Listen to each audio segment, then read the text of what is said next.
Welcome to the Rock Interview Series with host Thomas S. Orwatt Jr.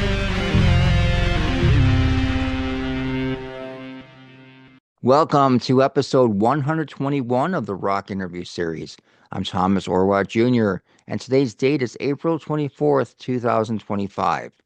In this episode, I have C.J. Pierce, lead guitarist of the hard rock band Drowning Pool, as my guest. Drowning Pool released their first studio record, Sinner, in 2001.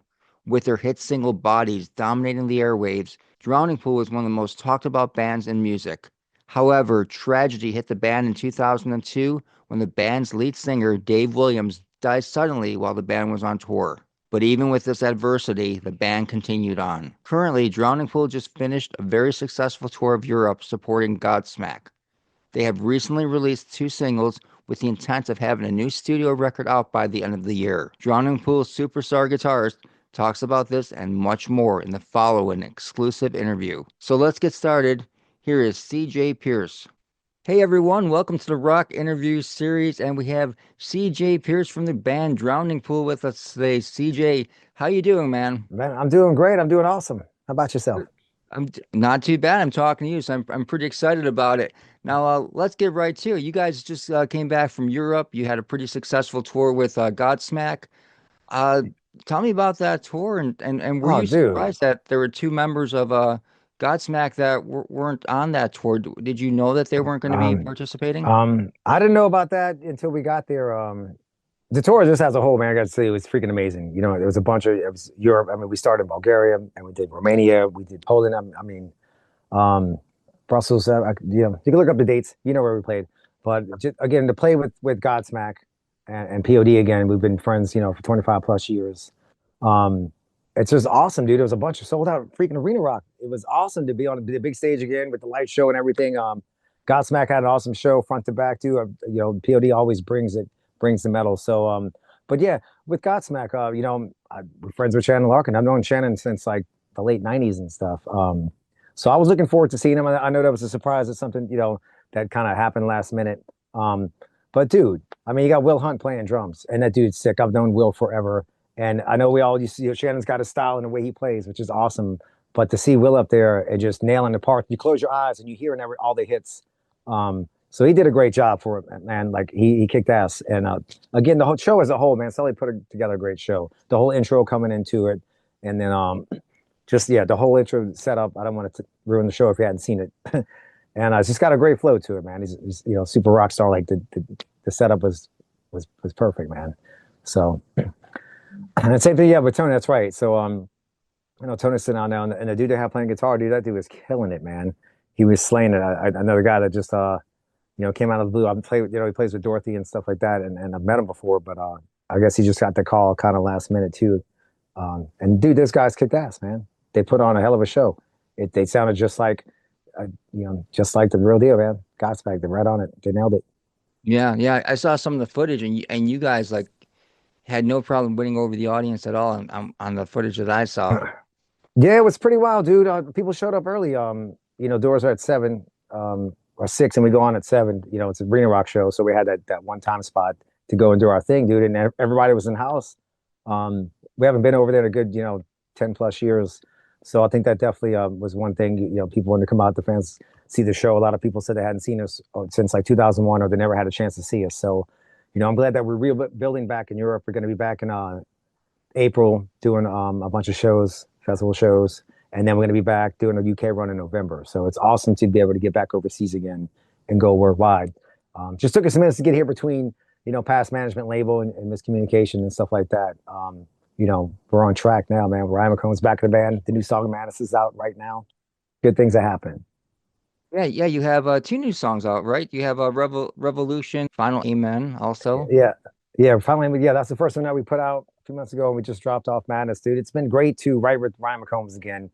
It's been 2 years now. I can't believe it's been 2 years since we've been rocking out. It was going to be like a couple of reunion shows. We had a big show with Pantera May 5th, 2 years ago, and that was like the thing that was like, yeah, let's bring Ryan back in and next thing you know, man, the phone's calling.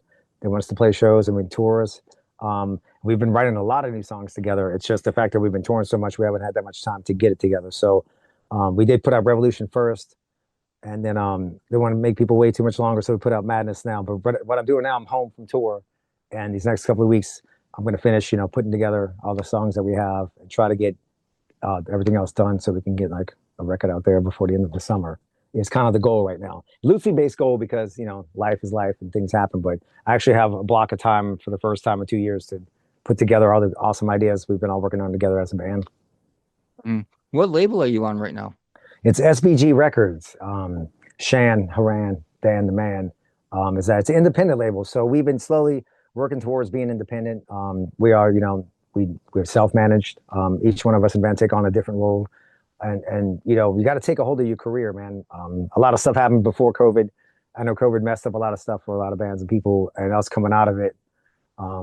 We just had to clean house and take control of our career, man. So it's been great, dude. It's been so awesome working with Shan, SPG, just everybody, with Shauna that's in our corner, Bob at Radio. Just we have a great team of people that we put together ourselves versus doing the label route.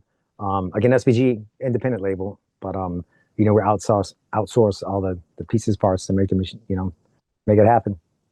Yeah, I kind of feel that, nowadays it's not really necessary to have that major label. I mean, because you really can control, I mean, especially a band like Drowning Pool, where you have a reputation. I mean, there's really no reason for you guys to depend on another label and have to pay like a higher percentage to them. You Yeah, just we do it have yourself. yeah, it's different. There's different facets, I guess, like major labels, independent labels, and what they all entail in house and stuff like that. We just been on like major labels. The last one was Universal, Mm. and they had all the stuff, all the pieces, parts you need are in house, but you never know how much love you're going to get or not get within it. I hate talking business, man, because it's all about the rock and roll and music. But since we are, independently managed, it's just business is on the brain. You have to keep an eye on it as well. If you want to get your music out there and your art out there, that's all we want to do, man. We want to, get our new music out there. We want to put on shows and hang out with the fans and have a great time. That's exactly what we've been doing, and more of it, so much so because we're running the show now. So it's been great, dude. In partnership with Shan with SBG, they've been awesome. So we finally have the right mix of people working with us, which is why we got to play shows again, play with Godsmack and POD again, and all these awesome shows coming up this year and next year, man. I'm assuming you're planning on hitting the US probably next year, right? Yeah, Since you're next year is the 25-year anniversary of the Center record. So we definitely want to start here in the States and do all next year, promoting a lot of that. And hats off to Dave Williams and do him right and do a lot of the things that we haven't done that fans haven't heard. We have a lot of stuff we're putting together for the package and a lot of material that we still have with Dave Williams. And again, respect to him to get in the hardcore fans that like to hear it, just all that stuff out. So we're putting that together now. The solid plans haven't been laid out yet, but we will be doing the anniversary tour next year in the States, and then probably nice. the following year go back to Europe and do it there as well. Yeah. The loosely Have you based plan. would you consider playing the entire Sinner record in its entirety? We're definitely going to be doing that, and then more Oh, songs on top of that. The last song that we wrote with Dave was a song called "Heroes Sleeping." We've been talking about playing that live.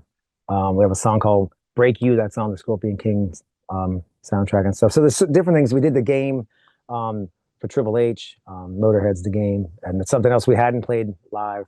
So things like that we haven't been able to do, or stuff. It's all Dave Williams oriented. There's also tracks that I found. Been going through storage lately. And there's a bunch of songs that we have that were finished demo wise, but we never got to record them for real. So I have a lot more material than I thought I had. So it's also going to be fun to get out. We're going to go through Mike, Steve, and myself and pick out some choice songs that we think would be worthy to get out to the hardcore fans and maybe even possibly play those live. So again, this is my dream list of what I'd like to do. We're going to get together as a band and we'll see what works best for us for the tour. Yeah, it was interesting when you released the unlucky 13th anniversary of Sinner. You had a lot of demos on that too, as the second disc in that set. Yeah, we did. We had 9 songs on the Pill demo, and then we had 6 songs on Pieces of Nothing. And then there's a lot of material that we had in between those and the Center record that we did not record on the Center record. So there's a lot more. We wrote a lot with Dave, man. It was awesome we were in that rehearsal room almost every single night. We all go to work and then hit the rehearsal room before we go home. And magical time, man. It was a great time. Our late '90s, early 2000, and it's so nuts that here we are 25 years later, man, and people still getting down on Let the Bodies Hit the Floor. Yeah, I mean that's a song that, is just, considered like one of the greatest heavy metal songs of all time or hard rock songs of all time. Dude, it's so fun to play. I know some artists get weird about it, but I can't wait to play the song every night. In fact, I still sit around my house and I'll even do different versions of the song because it's just a fun song to play. It's also cool, man. Bands that they do covers of it on all the stuff that you've seen, different renditions of it, man. I think it's cool, man. And again, it's a fun song for us to play, and you have a great time playing as well, man. Yeah, when you were recording that song, did you kind of have an idea that that was going to go over pretty big like it did? Mhm. Well, you never know. You always hope for the best, especially a local band. And I support all our local bands, man, because we all want that dream to get your music out there. And it was something about Bodies, man. We knew just playing it, for the first time locally here in the Dallas scene, New Orleans scene, people would just go nuts. The pits in the club, and same thing with Tear Away. You had this feeling that it had something to it, and it's awesome that people can relate to it, which is amazing. But yeah, that the fact that it's gone this far and then we're still here rocking out, man. It's totally a blessing, and I'm grateful and thankful that we're still here doing it, man. I love doing it. I love playing music. Yeah. Yeah, over your career, have you ever seriously thought about quitting and doing something else other than drowning There's pool? not with me. There's absolutely not been any moment. I mean, I love music. I love playing it. My heart's in rock and roll and metal, and that's what we do here. But I love all kinds of styles. I grew up in New Orleans jazz and blues. And even when I tour, man, I'm always sitting around just playing on the guitar. I got the family here, and we all rock out. My wife sings and plays as well. We do some cover songs together on the side just for fun. Um, Dude, yeah, my heart's always been in music. I love the whole aspect. I love writing, I love recording, I love being on tour, I love connecting with fans, and I love being at a rock show. So it's been tough, but it's been a roller coaster ride. Obviously, Dave passed away, cardiomyopathy of the left ventricle, he had heart disease, and we've been through a few singer switches until we, found the right one. And we've got Ryan McCombs back in the band, and dude, he's been a brother forever, and it's like we never skipped a beat. So you can see that excitement on stage that we're having fun playing music together. And the business wise, dude, between management and label, I mean, every band, that's probably the one killer of a lot of bands.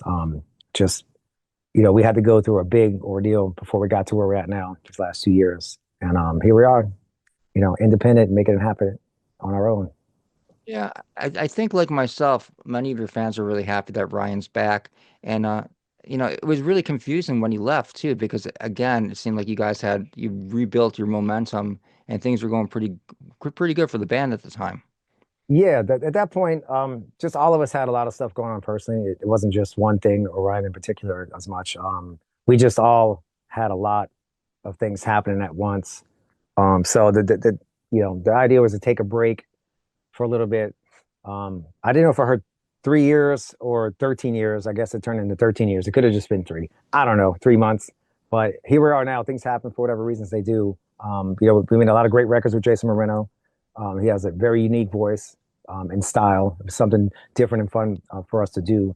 But Ryan's got that distinct, just like low crowd voice, like you just feel it. And I think since Dave, I mean, he fits best with our music, man. And it's been awesome writing songs together again. It's I'm excited as hell, man. It comes through in the songs, and on, like I said, the live show as well. Yeah. What is the writing process like for the band? Is there like a set way that you guys work together, Um, or does it uh, vary on the song? it varies. It comes from different places. For me, sometimes I'll just be playing a riff. I'll come up with a guitar. Sometimes I'll hear a melody or lyric, and then I'll get the guitar and do it afterwards. There's then different approaches. Sometimes it's just like a certain beat and feel, and I'll just start playing to that. So it comes to me in different forms and fashions. But us as a band, all of us do write, and we all kind of come up with some raw ideas at the house and pass it around a little bit, just to kind of have like a rough idea of where you're coming from, where I'm coming from, and then we get in the room and we just do it as a band. So that's the thing I love about us. Like all of us sit down and write together. Again, some ideas might come up from this person and that person, but at the end of the day, we all put it together. I love this process, man. I love it when we put the fine tuning on it, especially lyric wise. And we just like with the last two songs, we sat down on the table and like, all right, here's what we have, here's what we're trying to say, what flows best and what, delivery Ryan has. And that's pretty much how it goes. We have a lot of material now. It's just a matter of fine tuning it. So these next few weeks, that's what I'm gonna be doing right here at the house. Yeah. And it must be really convenient to be able to do it right at the house. Yeah, having the home studio has been the best, man. And having the right gear, the choice gear, you can have it anywhere really if you have, all the right tools that you need or that you want to work with. So I'm fully capable, and I have on the last 3 records recorded a lot of stuff here at the house on top of, in the studio, like the last one with Sean McGee, which I prefer to be, do everything in the studio. But there's a lot of stuff I get done here as well, sometimes like background stuff or, there's been a few times I just already had the riff ready to go. So we use that on top of everything else. But I got the ISO booth over here. I do vocals up in here. I got the drum set up in the garage, and everything comes right in here, man. Got a whole stack of amps.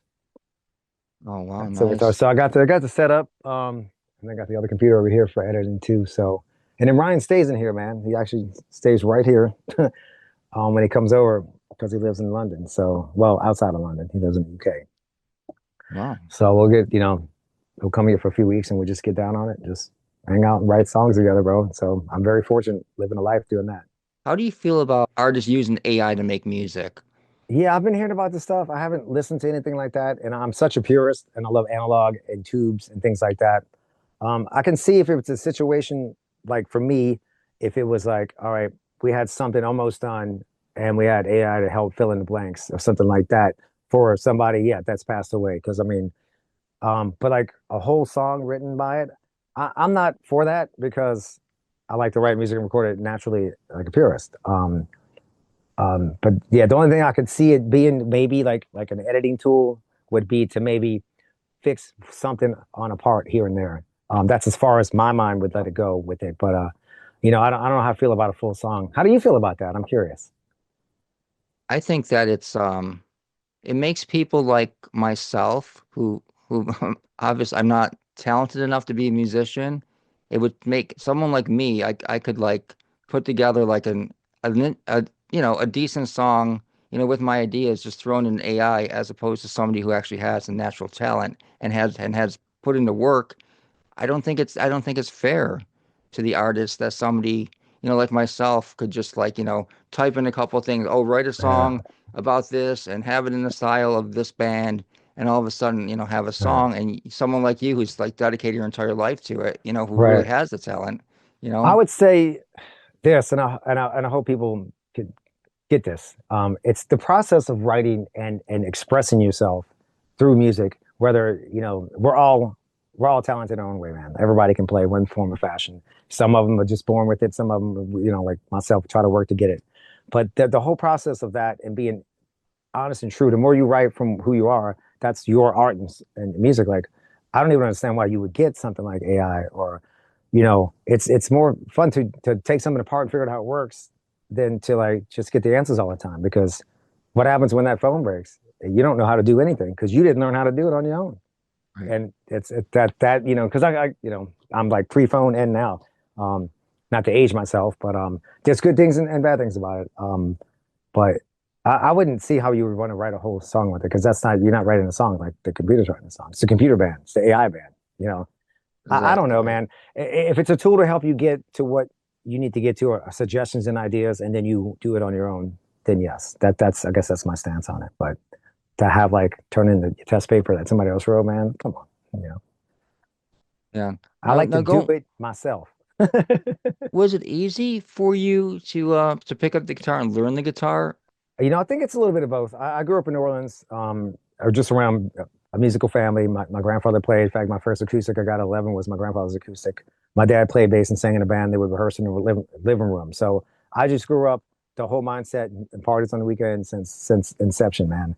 And I've always wanted it, and I love music. I felt like when I got a guitar, it took me a while to get it down. I mean, it's forever learning still, but people like Dimebag Darrell, they just, or Zach Wild, they're just born with it. They just pick up the guitar and they're just 15 years old shredding. And then there's a lot of kids like that too, man. It's amazing to see.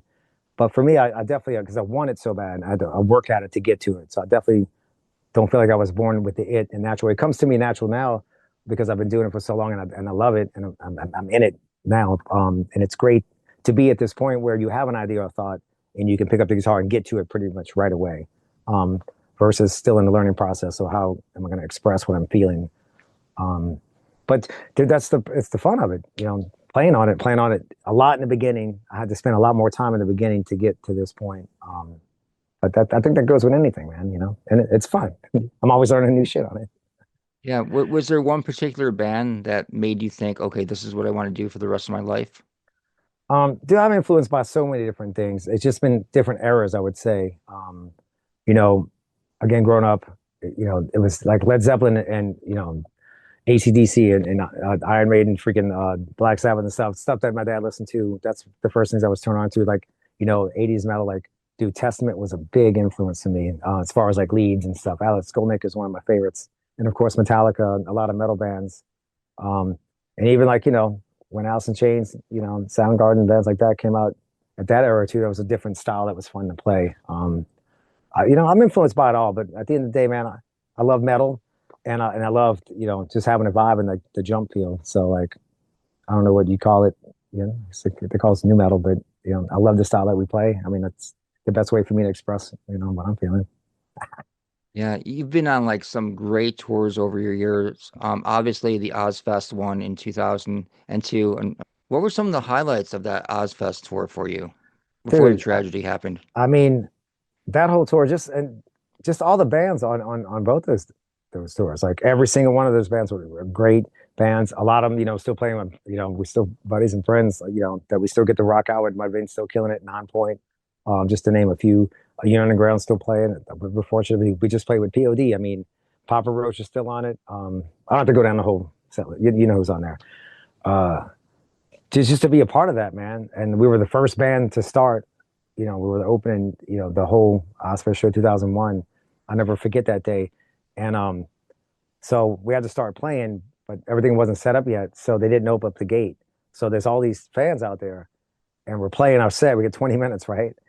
And finally, right, coming up on starting to play Bodies, and they open up the fence, and everybody runs in and catches our set and just starts having a big old pit. And that's how that started for us on Ozfest, dude. And it's just been like, it's been quite the roller coaster ride, man. It's been ups and downs, but like I said, Mike Luce, Stevie Mint, myself, man, Brian McCombs, we love playing music.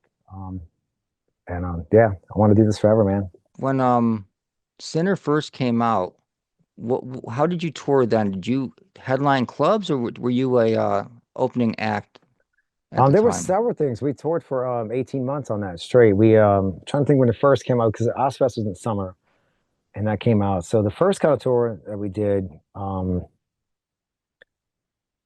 trying to remember there's a few different bands. We started out doing club stuff at first.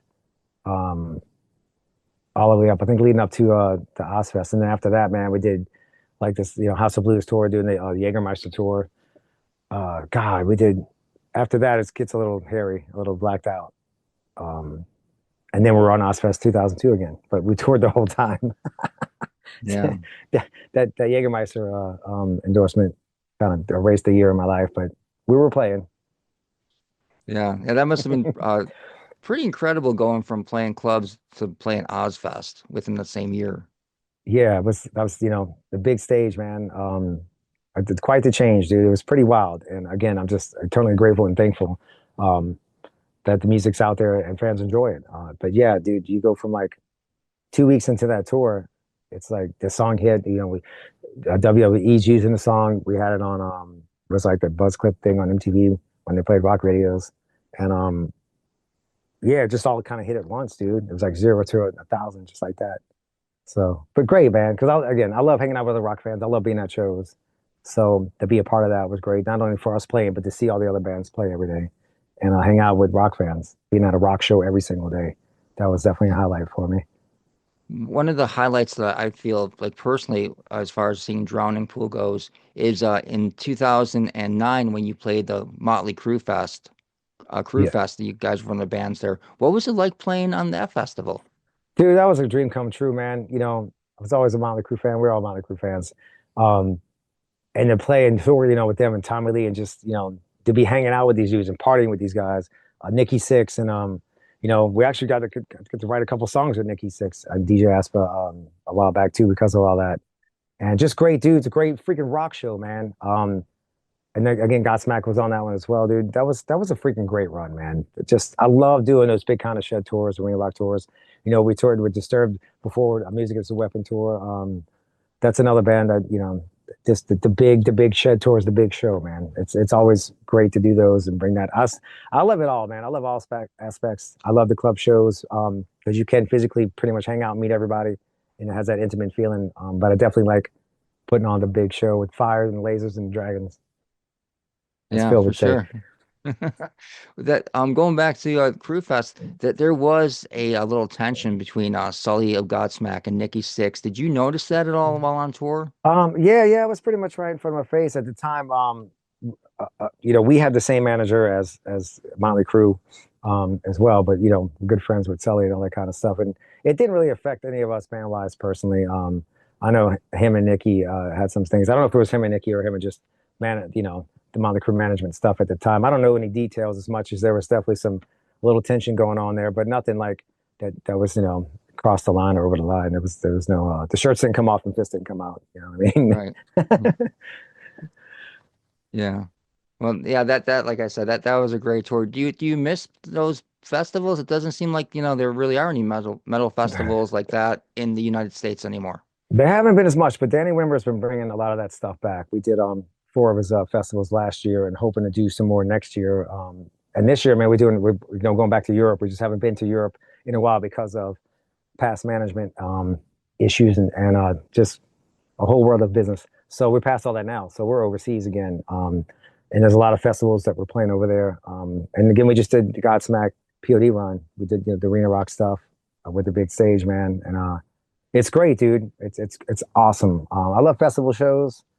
I love the mix of bands there. Again, lucky to be performing, but also get to hang out as a fan and get to watch all these amazing bands play. So yeah, August we'll be doing a run in Europe, and then of course we're doing a full UK run again. It's been so long. We're doing that in November with Spineshank, and dude, those Oh, shows are already like starting to sell out and stuff, which is really awesome. Just because we just haven't been over in a while, and we do have new material, and teaming up with Spineshank for those is going to be killer, man. Because those dudes kick ass. They haven't been over there in a long time as well. mhm. And Head PE, come on. Yeah, dude, Head PE is still on it, man. The lineup he has now, Nate on guitar, man. He's got, dude, dude, Kurt, everybody's badass in that band. So I'm looking forward to seeing them every night. All right. Well, CJ, I want to end the interview by putting you on the spot and having you list your five favorite records of all time. Five favorite records of all time. Five favorite records. Um, God, it's so hard. You know, I mean, I still love like Testament's first record, The New Order. I still listen to that all the time. It's a regular rotation. Call Me Crazy. Cowboys from Hell, Pantera. That's in my regular rotation all the time. Um, I don't know if I can pick one record from Tool because I'm a Tool fan. Anything from them, it's all just it's one big awesome record anyway. It's of amazingness. Oh man, AC/DC for sure, man. Metallica, Master of Puppets. Is that five? Yeah, that's your five. All right. Well, let's just go back to AC/DC real quick. Bon All right. Scott or Brian Johnson? I came into him when Brian Johnson, If It Was About to Rock was the first song I heard from them. So like I kind of started off knowing that before I knew Bon Scott. But I mean, they're both great freaking singers, man. And all the stuff is greatness no matter what. Um, I like them both. I'm not gonna pick one or another, but Brian Johnson's kind of how I was introduced to it at the time when I was turned on to him. Mm. But they still And rocking it too, man. It's awesome. yeah. Well, while we're on the subject of AC/DC, let me just extend this interview just a couple more minutes. Yeah, Um, man. they're currently on tour right now and playing stadiums and probably more popular now than ever before. But the ticket prices for these shows, not just AC/DC, but a lot of these concerts, the ticket prices are pretty outrageous. I think, and I just wanted to get your opinion on what do you think about ticket prices as a fan and as a professional musician. Yeah, I think stuff is super high like that, but I know it doesn't start from the band itself. there's a lot of other stuff that goes into it. The business wise, that not that all the things that I do know because I'm not at that level, but I definitely know like a lot of people put their hands in the cookie jar and the fans have to pay for that. So definitely don't. I hope people don't look at it or view it. It's like the band sets that bar because we don't. Even with us with our own tickets, you know, it starts here, but then after people who sell it and people buy it and do this and that, it turns into this. I don't know when they're going to fix that problem. Because I still, you know, I mean, like I went and saw Tool and I paid, you know, I paid like $1,200 to go see that just for me and my lady. But you know, I wanted the good seat and I wanted to see the show, and it was worth it because they put on an amazing show. But I don't think the band started the price at that level. It's what happens after the fact. So yeah, we need to figure that out. Let's just join forces and figure out why these are so expensive because Yeah, it I ain't mean, cool. I think as a fan, I would almost rather pay, less for a ticket and have not the like extravagant, like crazy, like, production and just, see a band and play the music and not pay as much, so they Dude, don't have those production costs. They have to. we had that same conversation right here in Pool between me, Mike, and Stevie and Ryan. We're like, you know, at that level, I mean, there's definitely production involved in it that needs, like, I know Disturbed's production is insane. So the ticket price is going to be higher to get that show. And they are putting on a show, an amazing show. But, yeah, like I'm kind of old school like you, man. Like Led Zeppelin, you know, watching the song remains the same, and they're just pretty much just on a stage at, at freaking New York's, what was it, Square Garden, Madison Square Garden, yeah. Madison Square Garden, and it's like I just want to see the band and hear the songs. I don't need lasers and lights and the big screens. So you know, we had talked about that. Like, what if we just go out and do a tour where we just play and don't have all that crap? So it's like at that level, shed level. So tickets don't have to be that expensive. So maybe we'll do that if we get to that level. I would, Yeah, it's all about the music, exactly. man. Make it all about the music and have like, no ticket more than like, $50 and Right. just go I'd there. rather it be Don't. low, man. I'd rather it be low. I'm with you. Yeah. All right. Well, that was cool. Well, CJ, I appreciate your time and best of luck to you. And I can't wait to hear more of your material because so far the two songs you've released are amazing. Dude, thanks so much, man. Yeah, the intensity, man, it just keeps getting better and higher because, again, we're excited to be playing together again with Ryan. We're excited we're doing. We've been touring a lot the last 2 years, and when I get off that stage, that energy and that I feel, that connection with the fans, that's what's coming through with the new stuff that we're working on, man. That just that feel, that intensity. So, Yeah. All right, man. So we'll have to catch up once the record comes out. Good luck, and we'll talk to you again soon. all right, man. Thanks for having me, brother. All right. You're welcome. Bye bye.